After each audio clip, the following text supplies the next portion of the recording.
नमस्कार, मी अस्मिता भोईर आणि तुमची आवडती न आवडती कशी आहे माहीत नाही, पण कोणाला आवडते तर कोणाला नाही आवडत. ज्याचे नेत्रदान चांगले आहेत, म्हणजे ज्याची बघण्याची दृष्टी चांगली आहे त्यांना मी चांगली दिसते, ज्याची बघण्याची दृष्टी वाईट आहे त्यांना मी वाईट दिसते. जसं कसं असतं, कावीळ झाल्यानंतर लोकांना जग पिवळं दिसतं, तर कावीळ न झालेल्या लोकांना जग साफ दिसतं.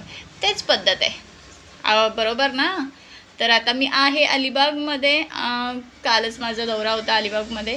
सो मी काल रील न टाकता आज टाकते आहे. तर या खड्ड्यांमध्ये मला कंटाळा येतो अलिबागला यायचं बोललं तर. आणि आज मी स्वतः ट्रॅव्हल करते आणि व्हिडिओसुद्धा स्वतःच केली आहे. तर आवडली तर लाईक करायला जस्ट विसरू नका पूर्ण व्हिडिओ. सो मी चालली आहे अलिबागमध्ये. आज ओपन हाऊस आहे रुद्राच्या स्कूलमध्ये.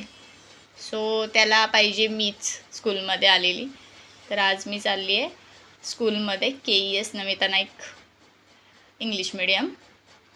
तर अलिबागमध्ये यायचा प्रॉब्लेम काही नसतो. मला अलिबाग खूप छान आहे. आमचं अलिबाग एवढं छान आहे ना, तिथं कुठल्याच गुन्हेगारी होत नाही किंवा कुठला फालतूगिरी होत नाही, कुठल्या बायकांना नाचवलं जात नाही किंवा काही गोष्टी अशा आहेत ना, त्या अलिबागमध्ये नाही पाहिजेत, त्या नाहीच आहेत. खूप छान अलिबाग आणि खूप सुंदर अलिबाग आहे. फक्त एवढंच की कचऱ्याची विल्हेवाट व्यवस्थित लावली पाहिजे, बाकी काही नाही.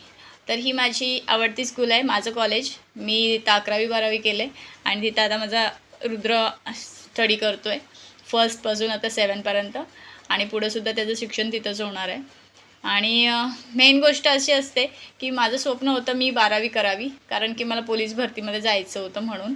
पण त्याच्यानंतर मला असं पाहिजे की मला ग्रॅज्युएशन कंप्लीट करायचं. सो मी ग्रॅज्युएशन कंप्लीट केलं.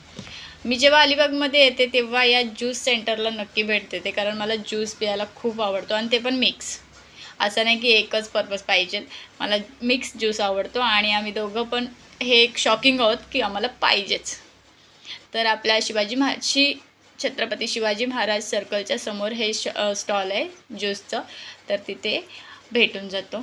आणि त्याच्यासमोरच एक मॉल आहे, पण मी त्या मॉलमध्ये माझ्या ताईबरोबर एकदाच गेलेली, कारण मला नाही आवडलं त्याच्यातलं काहीच नाही आवडलं, कारण की मला ते खूप महाग वाटतं. त्याच्यापेक्षा पनवेलमधला डीमार्टमध्ये जाऊन ते खरेदी करणं बरं वाटतं. त्याच्यानंतर रस्ता पाहू शकताय तुम्ही, स्विमिंग पूल टाईप रस्ता आहे आणि एवढा खराब, एवढा म्हणजे एवढी धूळ उडते ना की कुठे बाहेर जायची इच्छाच होत नाही. आणि मेन गोष्ट एवढी आहे ना की रस्त्याचं कॉन्ट्रॅक्ट निघत आहेत तर तुम्ही रस्ता व्यवस्थित करून द्या ना, कारण आमच्या नवीन गाड्या असतात, त्यांचा खुलखुला होतो आहे या रस्त्यामुळे. आणि परत मग असं म्हणायला लागते की अरे यार, आत्ताच तर गाडी घेतली लगेच खराब झाली. तर असा विचार करा आणि आमचा रस्ता लवकरात लवकर बनवा. बघा तुम्ही रस्त्याचा अवस्था बघा, रस्ता राहिलेलाच नाही आहे, ही खडी दिसते तुम्हाला पूर्णपणे.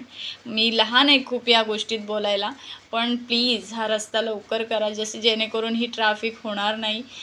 जसं की वडखन कार्लेखिंडे ते JSW पर्यंत जी ट्रॅफिक होते तीसुद्धा पूर्णपणे या रस्त्यामुळेच होते. आणि कुरुलपासून अलिबाग ते पूर्ण बेलकडे बायपासपर्यंत जी ट्रॅफिक होते तीसुद्धा या रस्त्यामुळे. तर लवकरात लवकर याची कामं उरकवून टाका, जेणेकरून आम्हाला त्यांच्या रोजच्या रस्त्याचा प्रॉब्लेम होणार नाही. तर चला, आता माझी घरी जायची वेळ आली, मी घरी चालले आणि लवकरात लवकर घरी पोचते. कधी असं झालेलं असतं, कारण की हा रस्ताच मला नकोसा वाटतो. आणि स्वतः बाईक जेव्हा चालवते ना तेव्हा मला कंटाळा येतो. फर्स्ट म्हणजे पहिलं असं वाटायचं की मला बाईक पाहिजे, आणि मला गाडी घेतल्यानंतर असं वाटते नको, आता कोणतरी ड्रायव्हर पाहिजे. तर स्वामी समर्थांचं सुद्धा दर्शन झालेलं आहे आपल्याला, कारण की आपण कुठेही निघाल्यानंतर आपल्यासोबत स्वामी नाही आहेत असं कधी होत नाही. त्याच्यानंतर माझ्या रुद्राने खूप छान असं कुरुलचं मंदिर आणि ते तळाव खूप छान व्हिडिओमध्ये घेतला. आणि त्याला मी दरवेळी सांगत असते की तुझा हात खूप हळवू नकोस, कारण की मोबाईल तेवढा हलतो. तू खूप कॅचअप कर, व्यवस्थित कॅचअप कर, जेणेकरून तू मोठा झाल्यानंतर फोटोग्राफरसुद्धा होऊ शकतोस. तर तुम्ही तुमच्या मुलांना पण असं ॲडवाईस करू शकता, जेणेकरून ती मुलं तुमच्याकडून काहीतरी शिकतील किंवा छोट्या गोष्टीतून मोठ्या गोष्टीपर्यंत पोहोचू शकतात.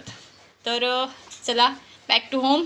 मी चालले घरी, तुम्ही पण जा घरी. आता मी कंटाळले बाईक चालून चालून, कारण की मला कंटाळा खूपच येतो. आणि ह्या रस्त्यामुळे तर मला अजिबात आवडत नाही की मी अलिबागमध्ये यावं. आणि ते खरेदी असेल तर मला अजिबात आवडत नाही. मग मी शांतता असं वाटतं की रात्री यावं, जेणेकरून मला माझा मूड ऑन करण्यासाठी पाणीपुरी, शेवपुरी असं काही खायला भेटेल. चला बाय. Thank you.